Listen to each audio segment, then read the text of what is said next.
네, 오늘 함께 나눌 하나님 말씀은 우리 주보에는 야고보서 5장으로 나왔는데 본문 메시지를 좀 바꿨어요. 그래서 마태복음 8장 14절에서 17절 말씀을 우리 함께 찾겠습니다. 마태복음 8장 14절에서 17절 말씀을 우리 함께 읽도록 하겠습니다.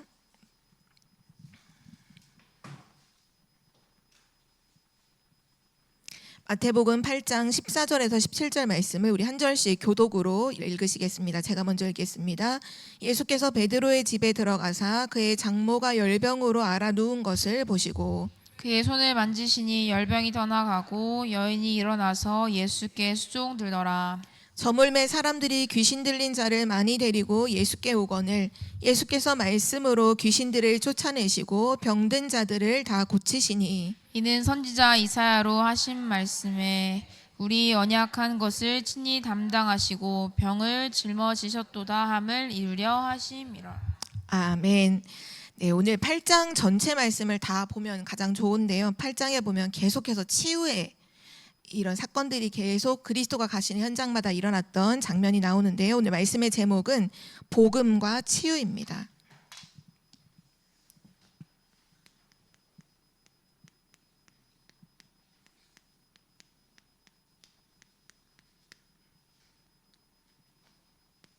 우리가 실제 현장에 가보면 질병에 시달리고 있는 사람들이 굉장히 많이 있죠. 육신적인 질병도 당연하고 실제 정신적으로 시달리고 또 고통받고 있는 이런 사람들을 굉장히 많이 만나게 되는데요. 오늘 말씀부터 이제 다음 주, 다다음 주까지 3주간에 걸쳐서 성경적인 치유, 성경에서 말씀하시는 예수님께서 복음을 증거하시는 현장마다 일어났던 그 치유의 역사를 통해서 우리가 어떻게 병이 드는지, 또 치유의 올바른 순서는 무엇인지, 또 이 병은 어떻게 진단을 해야 되는지를 우리 성경 말씀을 통해서 같이 나누도록 하겠습니다. 먼저 우리가 질병을 치유하는 데 있어서 가장 먼저 근본적으로 확인을 해야 될 것이 있는데요. 그것이 우리가 항상 복음 메시지를 선포할 때 나오는 부분이죠. 불신자 상태 6가지를 정확하게 알고 있어야 돼요.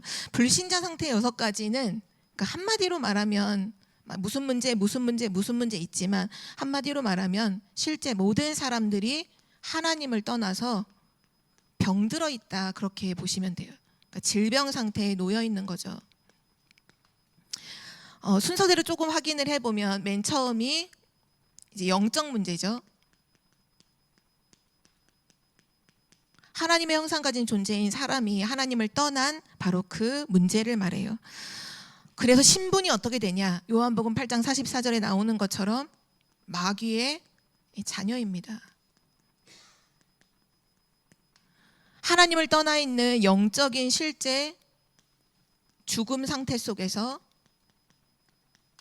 마귀의 자녀로 마귀에게 완전히 영이 사로잡혀 있는 그 상태 속에서 모든 것이 다 죽으면, 또는 뭐 식물도 그렇고 모든 것들이 다 죽으면 부패가 시작이 되잖아요. 그러니까 똑같이 영적인 것도 마찬가지로 영적 죽음 이후에는 모든 것이 부패, 썩는 거예요. 병드는 거예요. 생각도 병들고 마음도 병들고, 성경에 보니까 사람들이 늘 피 흘리는데 발이 빠르고 그 입술은 열린 무덤과도 같고, 그게 다 무슨 말이냐면 사람들이 다 병들어 있다는 거예요. 실제로는 회사 다니고 공부하고 여러 가지 일들을 하는 사람 같지만 하나님을 떠난 그 영적인 죽음 속에서 모든 사람들의 영적인 부분, 생각, 마음, 육신, 이런 모든 삶이 다 이제 부패되어 병들어 있는 거죠. 한마디로 말해서 이 영적인 완전히 원죄 상태 속에 빠져 있는 그 상태고요. 이런 영적인 문제가 그대로 이어져서 이제 사람들이 우상 숭배를 하죠. 한마디로 말해서 우상 숭배한다는 건 뭐냐? 귀신에게 사로잡혀 있기 때문에 귀신을 섬기는 거예요. 사단에게 사로잡혀 있기 때문에 사단을 섬기는 거죠. 근데 그게 뭐냐 하면 결국 모든 사람들이 하나님을 경배하고 하나님을 예배하고 하나님과 함께하는 그 함께하는 축복을 누려야 되는데, 하나님이 아닌 다른 피조물을 섬기고 돌 앞에 절하고 우상 앞에 절하고 하면서 결국은 사람들이 틀린 답을 계속 붙잡고 사는 거예요. 틀린 답을 계속하면서 평생을 사는 거죠. 그러니 당연히 병들 수밖에 없죠. 근데 성경에서는 뭐라고 말하냐면 이 부분을 이제 네피림병이다. 창세기 6장에 보면 모든 사람들이 하나님을 떠나서 악하고 생각하는 게 모두 악하고 하나님 아닌 다른 것들을 다 섬기잖아요. 그래서 여기 우상 숭배 안에는 종교 생활도 같이 이제 들어가는데요. 그러니까 모든 사람들이 이미 영적으로 죽음 상태 속에서 계속 틀린 답을 붙잡고 틀린 것을 계속 각인하면서 사는 거예요. 우리 메시지에도 늘 나오잖아요. 각인된 대로 결국은 열매를 맺고 각인된 대로 결국 이제 뿌리 내리고 체질되면서 이제 운명이 결정이 되는데 평생을 사단에게 완전히 잡혀서 사단이 주는 틀린 답을 가지고 그게 맞다고 계속 하면서 사니까 계속 틀린 게 각인이 되는 거죠. 병들 수밖에 없고요. 그리고 나서 결국 이제 정신 문제까지 오게 되죠. 실제 정신이라고 하면 이제 마음과 생각이라는 부분인데요.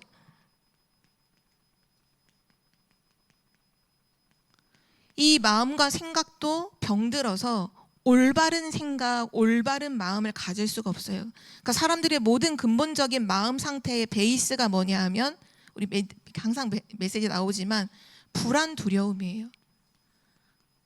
어린아이가 부모를 잃은 그 순간부터 불안, 두려움에서 사로잡혀 사는 것처럼 하나님을 잃어버린 인간은 그때부터 근원적인 어떤 어려움이 와서 불안하고 문제가 생겨서 두렵고가 아니라 그냥 근원적인 불안에 시달리는 거예요.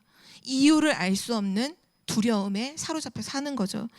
그러다가 늘 생각도 이런 속에서 뭐 인간관계를 하든 뭐를 하든 계속 상처가 쌓이고 상처 속에서 또 왜곡된 생각을 또 반복하고 또 틀린 생각을 또 반복하고 그러니까 올바르게 마음과 생각이 뭔가를 올바르게 생각하고 판단하고 결정을 할 수가 없는 상태가 되는 거죠. 지금 이게 모든 사람들이 가지고 있는 이 질병 상태이고요. 그리고 나서 이제 정신 문제 이후에 이제 육신까지도 병들게 되어지죠. 근데 우리는 육신 문제를 육신 문제로만 보면 안 되고 그 육신 문제가 올 수밖에 없는 마음과 생각 상태, 정신 문제, 왜 그런 마음과 생각이 올 수밖에 없는 또 그 위에 있는 진짜 영적 문제, 영적 그 상태, 그 부분을 진짜로 알아야 사실은 모든 질병도 근원적인 치유가 될 수 있죠. 그래서 이 질병이라고 육신 문제라고 했을 때에는 이제 실제 이제 몸이 아픈 여러 가지 질병도 있고 뭐 사고도 있고 여러 가지 사건들이 계속 일어나는 거죠. 근데 이 부분이 왜 일어나는지를 몰라요. 사람들이. 왜 사건이 계속 우리 가정에 왜 사건이 계속 일어나고 왜 우리 집안에 이런 질병들이 왜 대대손손 시달리고 이거를 이유를 몰라요. 그리고 당하는 거죠. 그리고는 내세 문제인데요.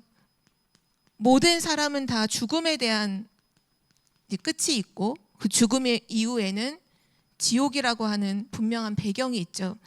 이 배경 속에서 메시지도 나오지만 한평생 죽음에 사로잡혀서 한평생 죽기를 두려워하면서 산다고 했잖아요. 그러니까 사람들이 이유는 모르지만 이 죽음에 대한 공포와 두려움 속에서 지옥에 보이지 않는 알지는 못하지만 그 영적인 부분을 알지는 못하지만 이 지옥의 배경 속에서 사람들이 계속 시달리면서 사는 거예요.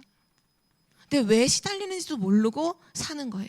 가정에 가면 가정에서 시달리고 직장에 가면 직장에서 시달리고 인간관계 하면 인간관계에서 시달리고 근데 그게 가정 문제, 뭐 직장 문제, 사람 문제가 아니라 근본적으로는 죽음의 배경 속에서 지옥 배경을 계속 가지고서 시달리며 사는 거죠. 그리고 나서 여섯 번째 상태가 후손 문제인데요. 한 개인에게 와 있는 그 문제는 개인의 문제가 아니라 사실은 오랫동안 대물림되어져 내려온 문제이죠. 창세기 3장에 아담과 하와가 하나님을 떠난 그 사건, 그 문제가 한 개인에게 어떻게 와 있느냐, 가문을 통해서 계속 내려오는 거예요. 성경에도 보면 그 씨 족보에 대한 얘기를 정말 중요하게 말씀하시잖아요. 언약의 계보, 언약의 흐름, 누가 누구를 낳고 누가 누구를 낳고 누가 누구를 낳고. 왜냐하면 이게 언약이 그 후대를 통해서 계속 전달이 된단 말이에요. 근데 그와 또 반대적으로 보면 이 저주와 영적인 재앙이 가문을 통해서 계속 내려오면서 한 개인에게까지 머물러 있는 거죠. 근데 이게 그냥 개인의 문제가 아니라 사실은 굉장히 고질적인 부분으로 대물림 됐기 때문에 오랫동안 이게 가문으로 계속 반복되어져 내려왔기 때문에 고질적인 문제로 사람들이 병들어 있어요.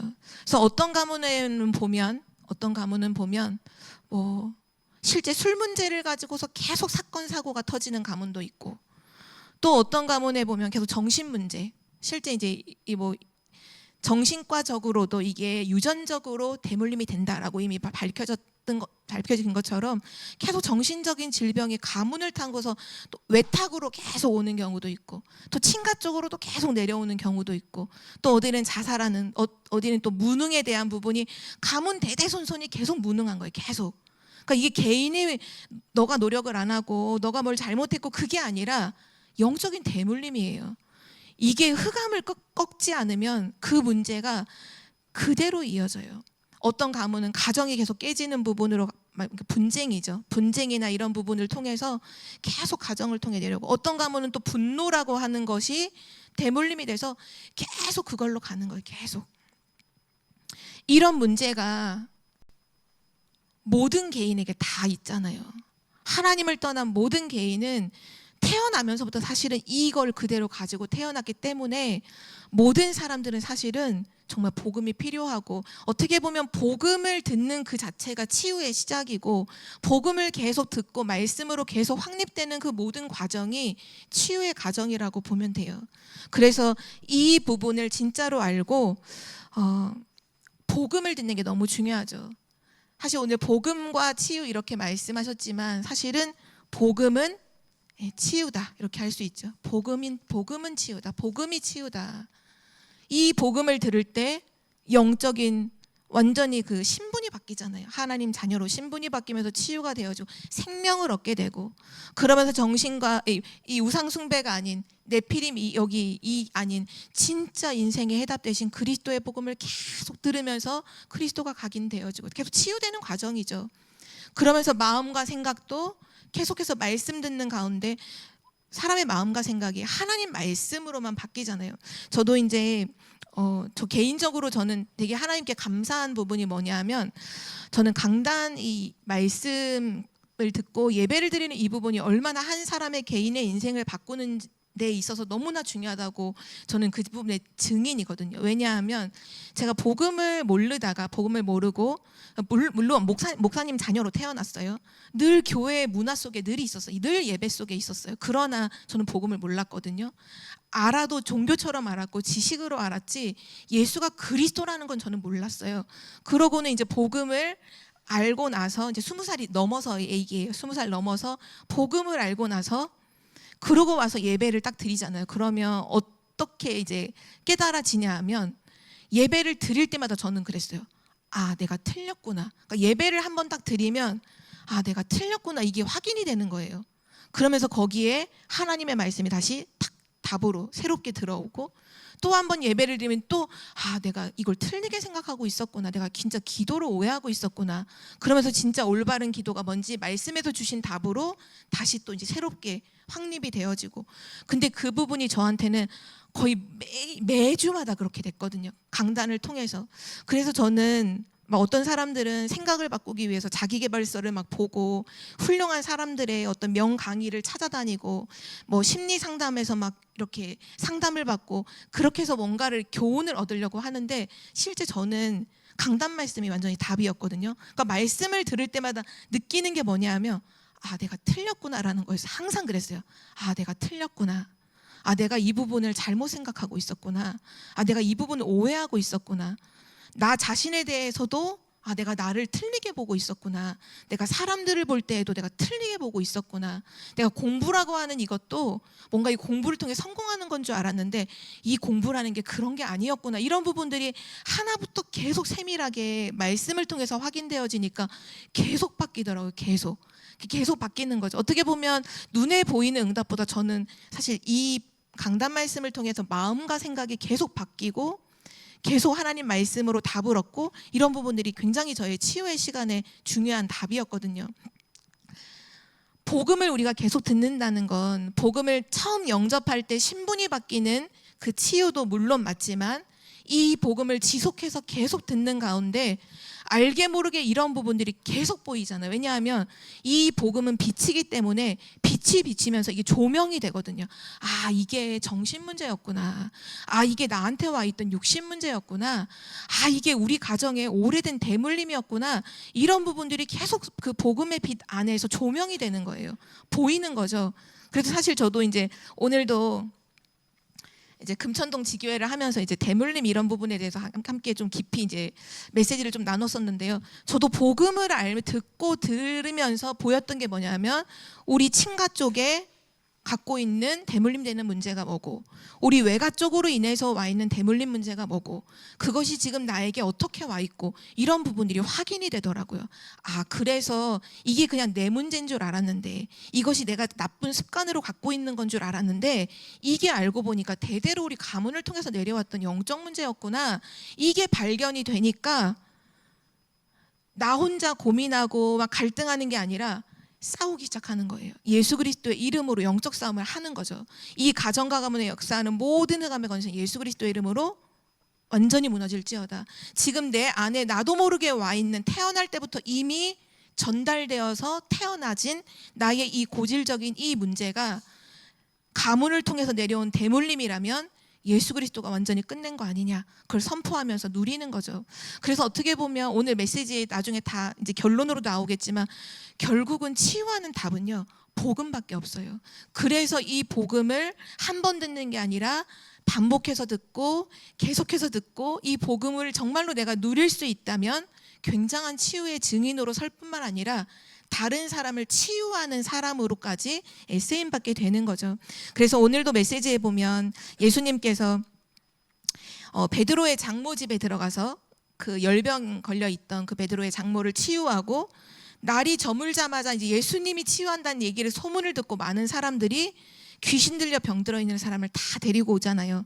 그러니까 16절에 보니까 저물매 사람들이 귀신 들린 자를 많이 데리고 예수께 오거늘 예수께서 말씀으로 귀신들을 쫓아내시고 모든 병든 자들을 다 고치시니, 그러면서 이 모든 것이 결국은 이사야서에 말씀하신 예언대로 우리의 모든 연약함을 친히 담당하셨다. 그 그리스도께서 다 끝내셨다.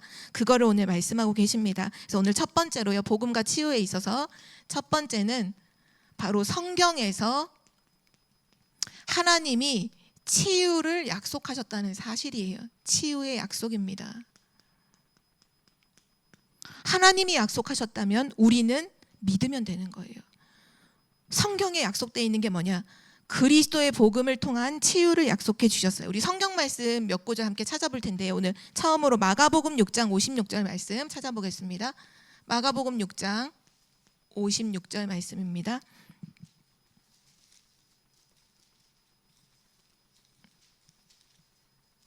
마가복음 6장 56절 말씀. 우리 한 목소리로 함께 읽겠습니다. 아무데나 예수께서 들어가시는 지방이나 도시나 마을에서 병자를 시장에 두고 예수께 그의 옷가에라도 손을 대게 하시기를 간구하니 손을 대는 자는 다 성함을 얻으니라. 아멘. 예수 그리스도의 옷자락에 손만 만져도 병이 치유될 것을 믿었던 사람들이 옷만 만지도록 해달라고 간구를 했을 때 그렇게 허락했는데, 손을 대는 자마다 다 성함을 받았더라, 다 치유함을 받았더라, 성경은 기록하고 있고요. 또 우리가 오늘 읽었던 마태복음 8장 그 말씀에도 보면 17절, 마태복음 8장 17절이 보면 이사야서의 말씀을 딱 인용해서 말씀하셨죠. 선지자 이사야를 통하여 하신 말씀에 우리의 연약한 것을 친히 담당하시고 병을 짊어지셨도다. 예수 그리스도께서 우리의 연약함을 짊어지시고, 우리 약함을 짊어지시고 우리의 모든 질병을 담당하셨다, 완전히 해결하셨다, 그 말이고요. 그래서 실제로 이사야서 53장 5절 말씀해 보면 그가 찔림은 우리의 허물 때문이고 그가 상함은 우리의 죄악 때문이라. 그가 징계를 받음으로 우리는 평화를 누리고 그가 채찍에 맞음으로 우리는 나음을 입었도다. 예수 그리스도께서 십자가 지신 그 사건을 통해서, 십자가의 그 사건을 통해서 우리의 모든 질병, 연약함을 치유하시고 우리는 나음을 얻었다 이 말씀하고 계시고요. 또 한 절만 더 보면 요한 3서 1장 2절에 보면 이 질병에 대한 부분을 두고서 육신적인 강건함이 어디서부터 비롯되는가가 나와 있는데요.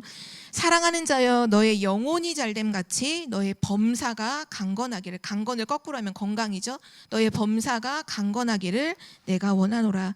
결국은 모든 사람의 근원이 영혼이고 거기서 모든 범사가 나온다는 거. 그래서 건강도 강건도 영혼이 잘됨 같이 그 영혼이 진짜 구원받고 하나님과 함께하는 이 행복 속에 있을 때 모든 범사가 행복으로 되어지는 축복으로 누린다는 거죠.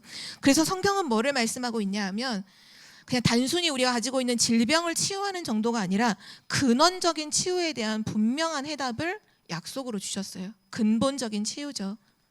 근본적, 근원적 치유입니다. 그래서 이 언약을, 이 약속을 믿으면 돼요. 아마 여기 계신 모든 분들이 아마 질병에 걸려 보지 않으신 분 없을 거예요. 다 질병의 문제를 갖고 계시고 또 그 질병을 통해서 복음 듣는 계기가 되신 분들도 있을 것이고 또 복음은 이미 들었지만 질병을 통해서 하나님의 능력을 체험하신 분도 분명히 있을 거라고 저는 확인을 해요. 물론 저도 마찬가지고요. 저희 교회 이제 큰 사모님이죠. 큰 사모님도 사실은 이 나이를 아시는지 모르겠지만 호적에 있는 나이가, 주민등록상 나이가 실제 나이보다 2살이 어리게 돼 있어요. 왜냐하면 호적을 늦게 했거든요. 근데 이유는 하나예요. 태어났을 때 너무 연약해서 곧 죽을 것 같아서 어차피 아이가 죽을 것 같으니까 호적에 올리지 말자 해서 2년을 두고 본 건데 그 연명을 하신 거죠.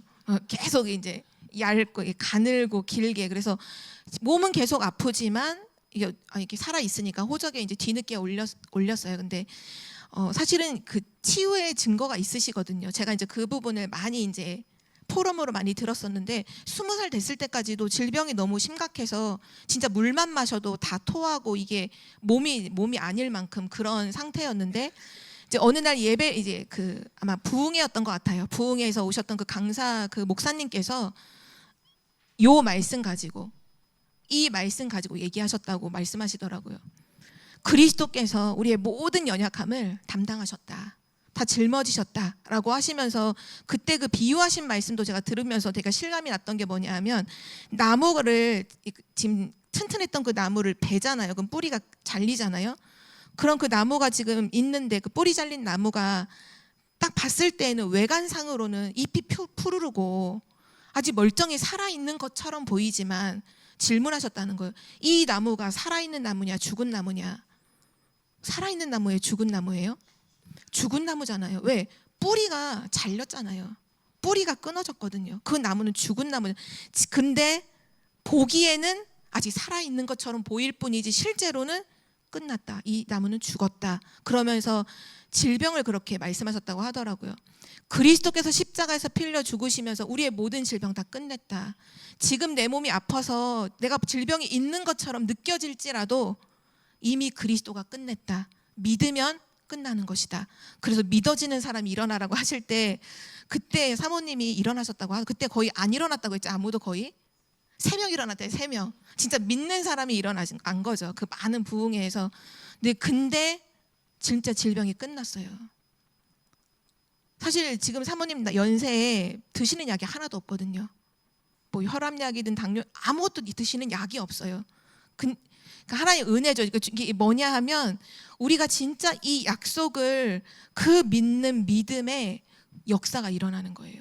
그래서 우리가 저도 이제 대성동 이제 다락방을 하면서 김영숙 그 집사님 항상 고백하시는 게 있어요. 뭐냐 하면 사실 지금 병을 갖고 계시잖아요. 암이 걸리셔서 수술하려고 열었지만 이게 거의 막 손 쓸 수 없는 상황이라서 그냥 닫았잖아요. 갖고 계시거든요. 늘 고백하시는 게 뭐냐?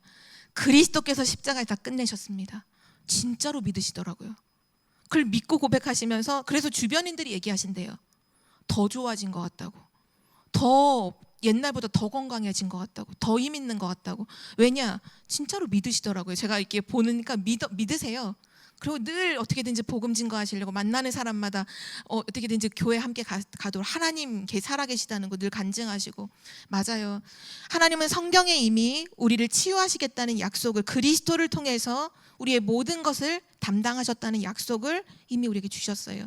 오늘 이 시간 어떤 문제를 통해 질병을 통해 어려움을 겪고 계신 분이 계시다면 오늘 근원적인 치유 되신 그리스도를 완전히 붙잡고 그리스도가 끝냈음을 믿는 믿음에 거하시기를 기도합니다. 네, 두 번째로, 그렇기 때문에 우리가 이 치유하는 데 있어서 먼저 올바른 치유를 알기 이전에 잘못된 치유를 먼저 확인하는 게 중요한데요.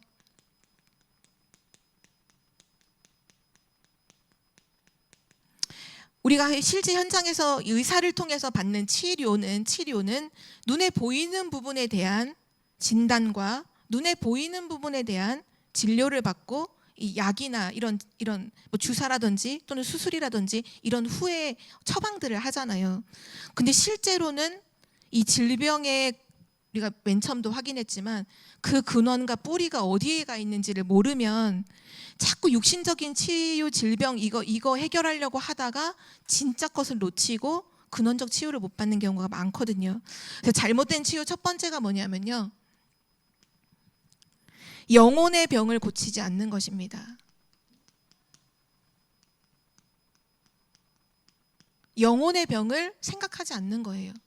지금 영적으로 병들어 있는데, 더 정확하게 영적으로 죽어 있는데, 죽어 있는 그 상태를 살리지 않고 자꾸 다른 눈에 보이는 것 가지고 얘기하고 말한다는 거가 말이 안 되는 거죠. 그리고 두 번째로,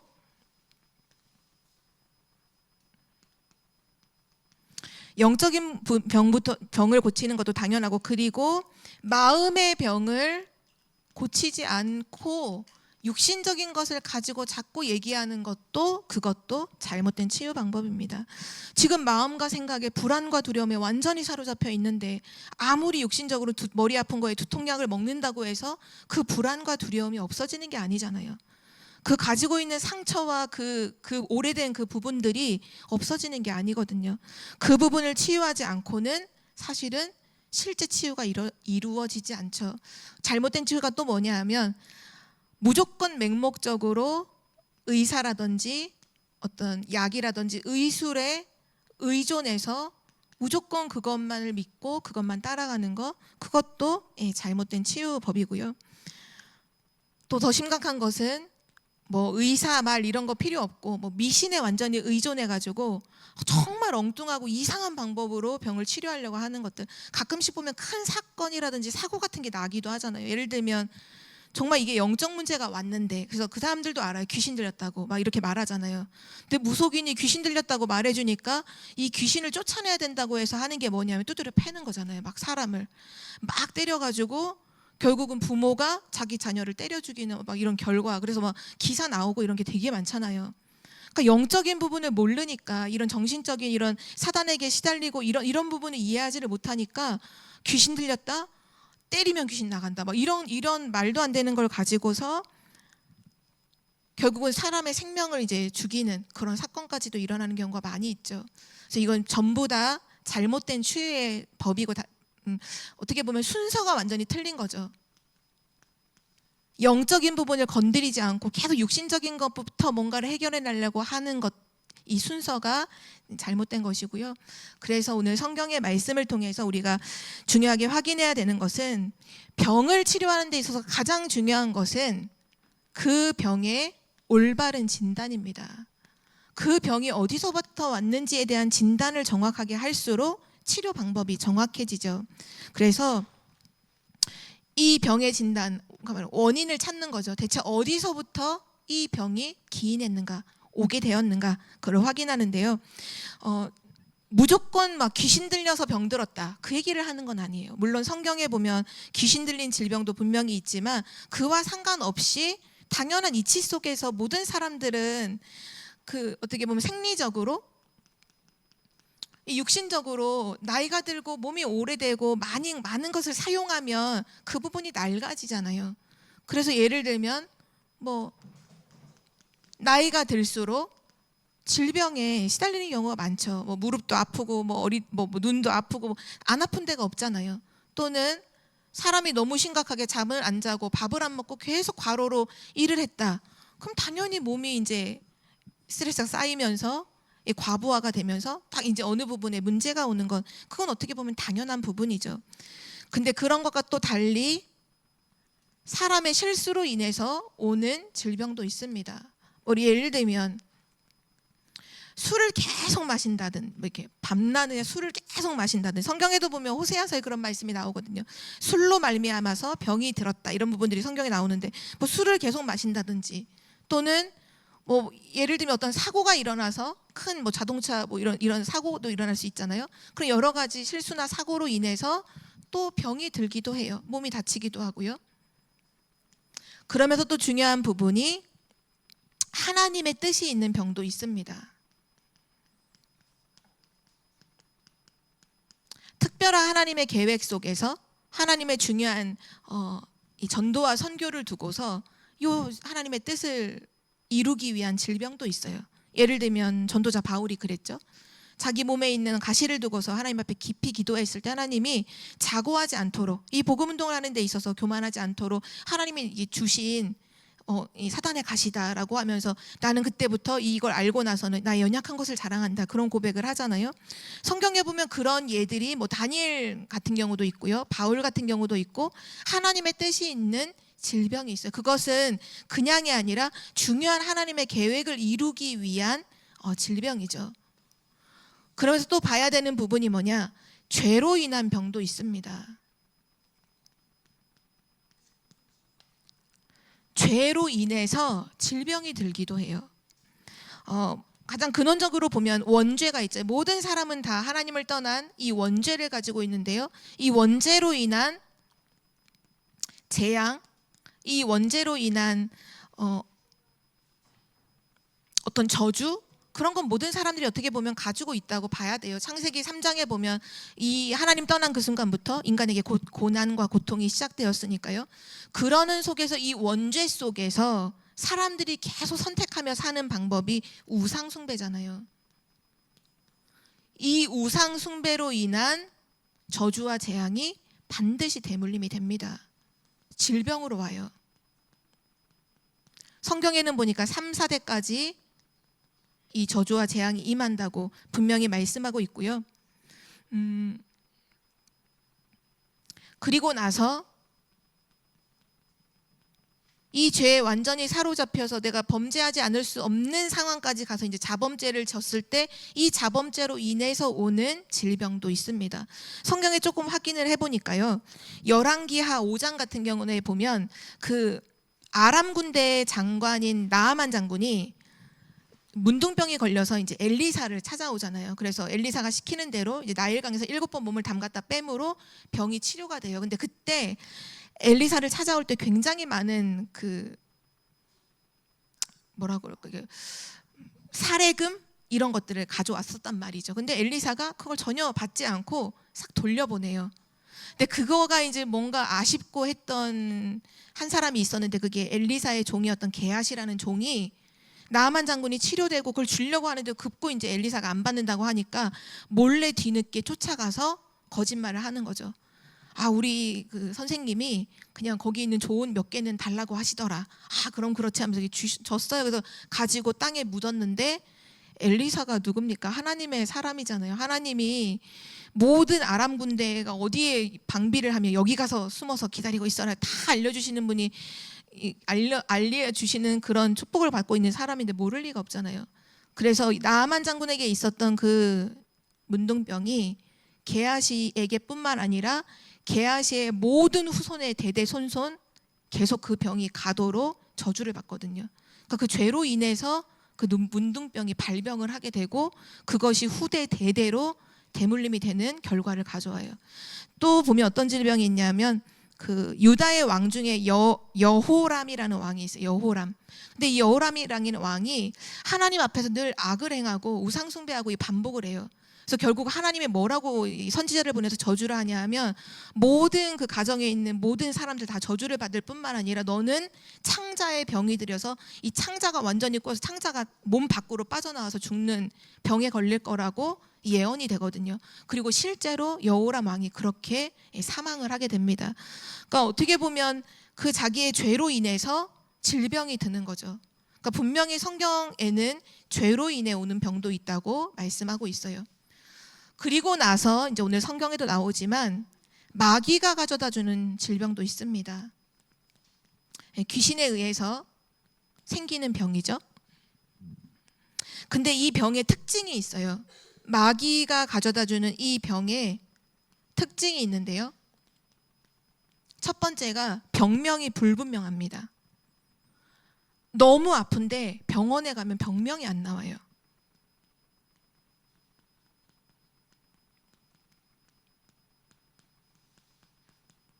그래서 사람들은 꾀병인 줄 알아요. 근데 본인은 정말 엄청 고통받아요. 근데 병원에서 아무리 머리부터 발끝까지 건강검진을 막 MRI 찍고 뭐 다 해도 안 나와요. 근데 본인은 미치도록 시달리는 병이고요. 그리고 또 이 특징이 뭐냐면 이유가 없이 계속 머리가 아파요.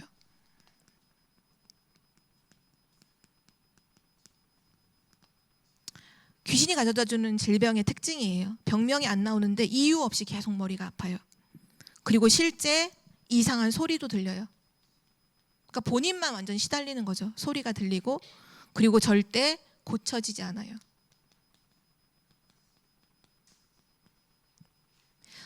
그럼 보통 이 마귀가 가져다 주는 이 질병이 어디에 어느 부분에 이 질병으로 오느냐고 했을 때에는 정신으로 많이 옵니다. 우리 성경 한 군데만 같이 찾아서 읽어보도록 할게요. 마가복음 5장 말씀 같이 함께 보겠습니다. 마가복음 5장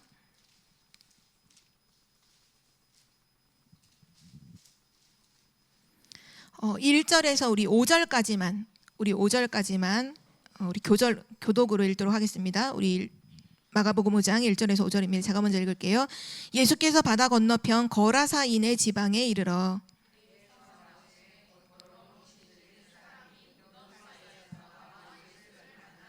그 사람은 무덤 사이에 거처하는데 이제는 아무도 그를 쇠사슬로도 맬 수 없게 되었으니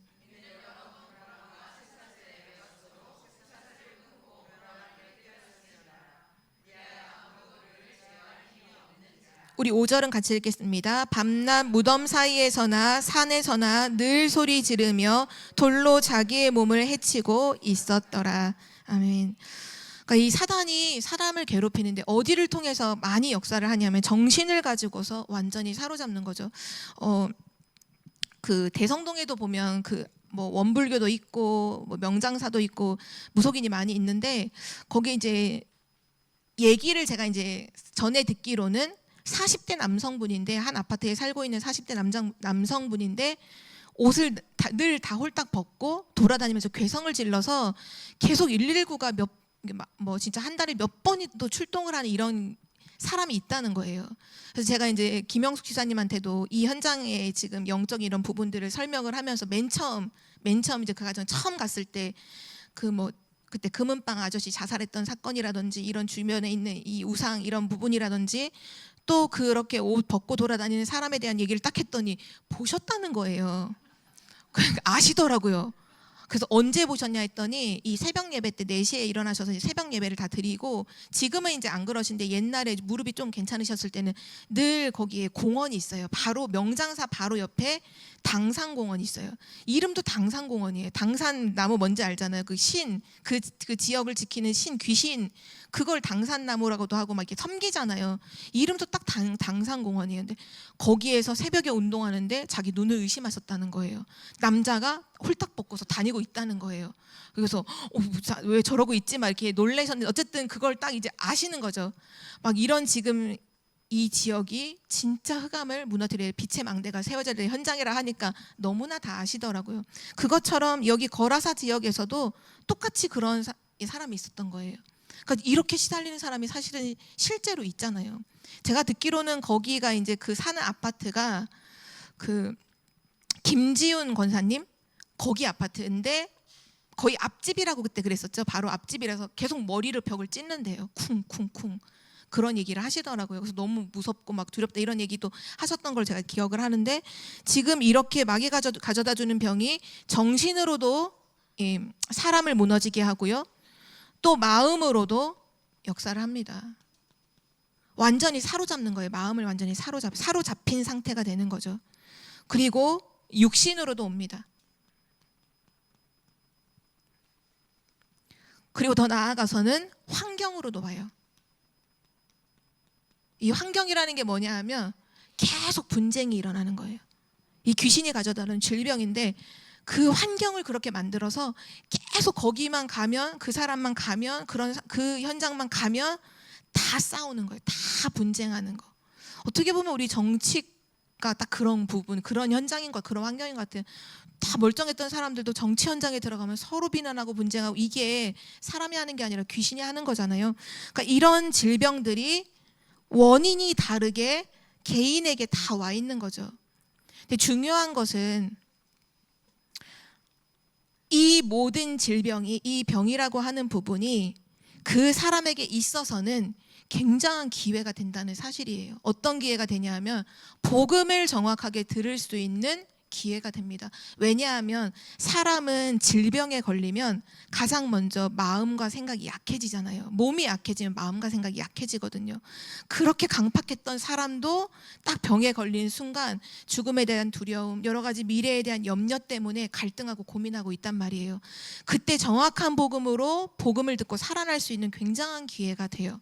그래서 어떻게 보면 이 원인이 다르기 때문에 우리가 접근을 좀 달리할 수는 있겠지만, 예를 들면 그러나 이 마귀에게 시달리는 병 같은 경우 바로 복음 전하면 치유가 가능한 거죠. 진짜 예수 그리스도를 믿는 그 순간 귀신이 떠나가면서 치유의 역사가 일어날 수 있는 부분이죠. 근데 가장 중요한 것은 이 모든 질병이 전부 다 복음을 얻을 수 있는 기회가 된다는 사실이에요.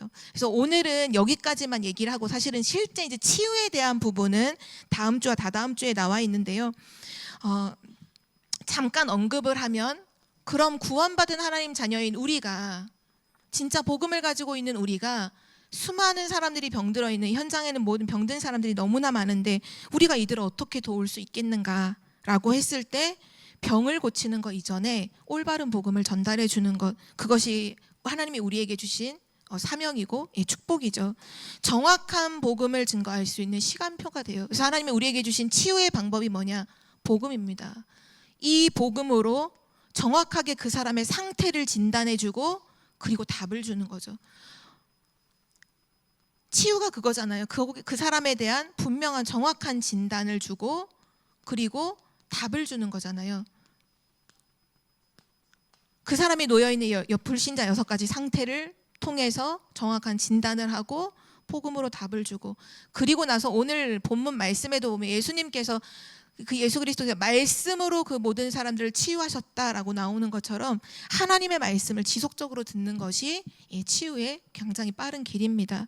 그래서 정말 바라기는 이번 주 강단 말씀에서도 이미 나왔지만, 하나님이 우리를 제자로 택하셨다고 하셨잖아요. 제자를 택하신 그리스도라는 말씀 통해서 우리를 제자로 삼으시고, 그래서 먼저 우리로 하여금 기도 사역을 하고, 또 중요한 현장을 두고 제자 사역을 하고, 그리고 나서 실제 현장에 가서 치유하라고, 현장 사역을 하라고 말씀을 주셨는데요.